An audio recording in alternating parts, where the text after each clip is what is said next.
Okay, picture this. You discover a massive ancient manuscript written thousands of years ago, only to realize it perfectly describes exactly how you feel on a random Tuesday morning. Crazy, right? Welcome to this explainer. Today, we're unpacking a really profound passage from the Ginza Rabba. It's an ancient text, but it captures this incredibly modern struggle. We're going to look at the story of Adam, but, not just as some historical or mythical guy. We're looking at his story as the ultimate expression of what it feels like to be a limitless, brilliant mind suddenly trapped inside a restrictive, super clumsy physical avatar. Seriously, have you ever felt like you just don't belong in your own skin? Like you feel heavy, totally misunderstood, or just awkwardly out of place in your own body? Especially when you're growing up and trying to figure out who you are, it so often feels like your true inside self is huge and radiant, right? But the physical world around you, and even your own body, is just way too small or awkward to contain it. Well, what's absolutely fascinating about the Ginza Rabba is that this is exactly the existential crisis the ancient figure of Adam experienced. Okay, let's dive into this first part. Trapped in a physical shell. So in the text, Adam originally identifies himself as mana. And mana basically represents this pure, limitless inner spark or consciousness. He describes himself as a radiant plant of the great living, just hanging out peacefully in the house of the living. I want you to imagine a version of yourself that is just pure energy, kind of like a flawless, ultra-fast Wi-Fi signal. Adam says that in this state, he used to fly around, literally filling the entire universe. No boundaries, zero awkwardness, absolutely no physical limits to who he was or what he could feel. But then, the ultimate glitch happens. The text asks this huge question: who put me into this trunk of clay, in this form, stuffed into a body that doesn't know how to walk? Basically, Adam is experiencing the massive shock of being downloaded into a physical shell. He goes from filling the cosmos to being shoved into what he literally calls a trunk of clay. I mean, think about how frustrating it is when you're playing a game, and you get stuck with an avatar that's super slow, heavy, and just impossible to control. That is Adam's reality here. He's this cosmic, limitless consciousness that just got shoved into a heavy, awkward body that literally doesn't even know how to walk yet. Which brings us to part 2, the loss of light. And this brilliantly illustrates the stark contrast between his inner light and his brand new physical shell. Originally, he had a mouth filled with radiance, eyes opening to a faithful country of light, and this beautifully luminous mind in the kingdom of his Lord. But then, we see what the physical world, this mud and clay, has actually done to him. His radiant voice becomes capable of lies and deceit. His visionary eyes get all clouded by physical mud.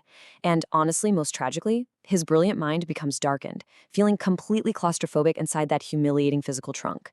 It's actually a perfect metaphor for how the pure idealistic spark we all have inside us can feel weighed down, complicated, or just darkened by the messy, awkward realities of the physical world we have to navigate every single day. So, as that existential anxiety builds, we reach part 3, a call to the universe. Driven by this heavy feeling, he cries out with a deeply relatable plea. How can I hear the voice of my Father while I am a prisoner in this mud and clay? How can I ascend? Man, it is such a powerful human moment. It so perfectly mirrors that deeply isolating feeling, especially when you're young, a feeling entirely cut off from your higher self, or feeling totally disconnected from any sense of belonging, just because of the physical barriers around you.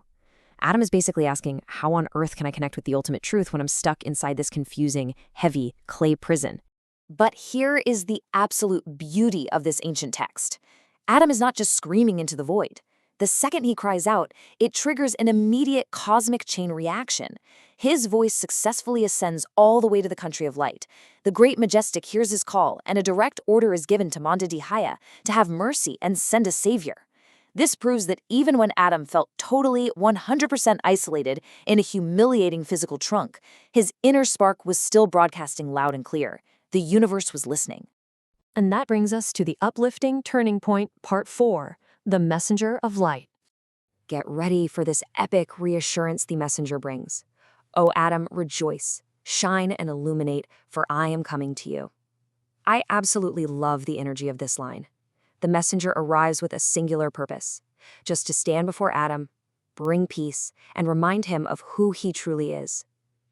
Notice how he isn't told to somehow fix the clay, or to learn to love the mud. No, he is told to shine and illuminate, because help has arrived. Now for the ultimate resolution, the ultimate patch to Adam's physical glitch. Part 5, returning to your true home. So the crucial point is exactly what this messenger promises. He breaks down what awaits Adam, promising a return to his first, trustworthy home, where he'll be honored and fully encompassed by divine care. He's going to rise among the righteous Ethereans, finally sitting with his true family and people, the ones who actually understand his spark. And beautifully, he's going to wear a wreath of victory on his head. Adam is assured that this physical, heavy clay is only temporary. Eventually, he's going to shed this clunky avatar and return to his radiant state, totally victorious.